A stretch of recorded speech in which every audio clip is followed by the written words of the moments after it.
अयोध्या रेसिपीमध्ये आपलं सर्वांचं स्वागत आहे। तर आज मी बनवणार आहे राजमाची भाजी। आता ती कशी बनवायची ते आपण बघूया।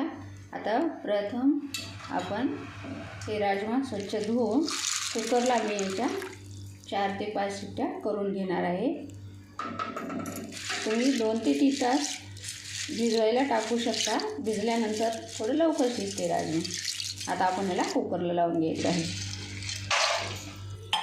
त्याच्यामध्ये मी आता थोडीशी हळद टाकून घेणार आहे। एक किंचितभर मीठ टाकणार आहे त्याच्यामध्ये।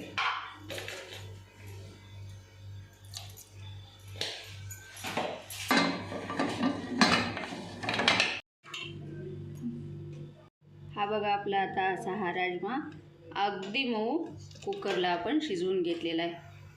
हा बघा अगदी सॉफ्ट असा छान झालेला आहे। तर आता आपण याला फोडणी करणार आहोत। त्याच्यासाठी हे साहित्य 2 टोमॅटो घेतलेले आहे बारीक चिरून, कांदा, अद्रक लसूण पेस्ट, कोथिंबीर आणि हे खोबरं आपण आता तेलामध्ये भाजून घेणार आहोत।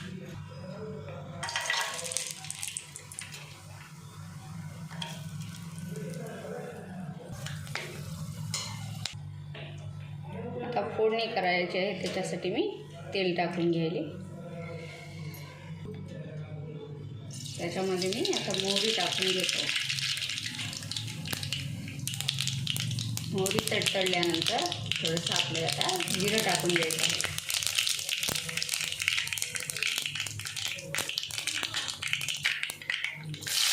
कांदा टाकून घ्यायचा।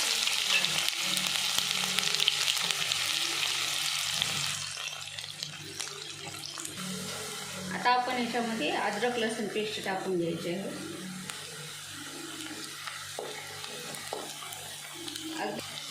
अगदी छान खरपूस असा आपल्याला कांदा तळून घ्यायचा आहे। अजिबात कच्चा ठेवायचा नाही। हा बघा अगदी लाल होईपर्यंत मी असा हा कांदा तळलेला आहे। त्याच्यामध्ये आपण आता मसाले टाकणार आहोत। मी अर्धा चमच हळद टाकलेली आहे। लाल तिखट 1 ते 1.5 चमच टाकत आहे। 1 चमच मसाला टाकून द्यायचा। मसाला हा घरचाच बनवलेला आहे। एकदम छान असा आपल्याला हा मसाला तळून द्यायचा आहे। मसाला झाल्यानंतर आपल्याला टोमॅटो टाकायचा आहे।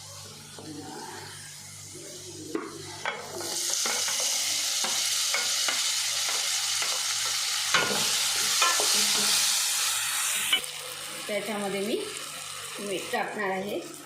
मीठ टाकून व्यवस्थित असं हे मिक्स करून घ्यायचं। टोमॅटो अगदी बारीक होईपर्यंत मॅश होईपर्यंत आपल्याला तळून घ्यायचं आहे। एक खोबरं वाटलेलं आपण टाकून घ्यायचं। हा बघा आपला मसाला अगदी छान तळलेला आहे। तर आपण याच्यामध्ये राजमा शिजवलेला टाकून घेणार आहोत। माझ्या चॅनलला नवीन असाल तर लाईक, शेअर, सबस्क्राईब नक्की करा। बघा आपण आता याच्यामध्ये राजमा टाकून घेऊ।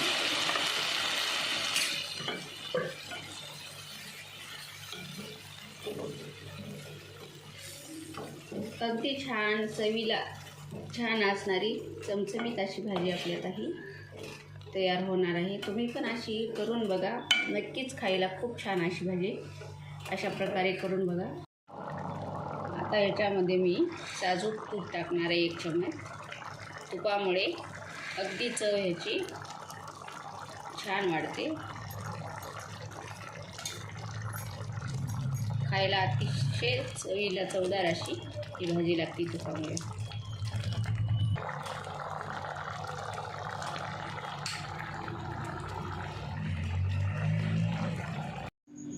आता आपली ही भाजी झालेली आहे।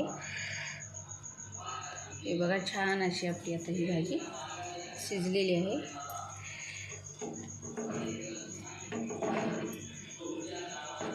माझा व्हिडिओ कसा वाटला नक्कीच कमेंट करून मला सांगा. हे बघा, पोळीसोबत, भातासोबत, भाकरीसोबत, कशासोबत पण ही भाजी खायला चवीला छान लागते.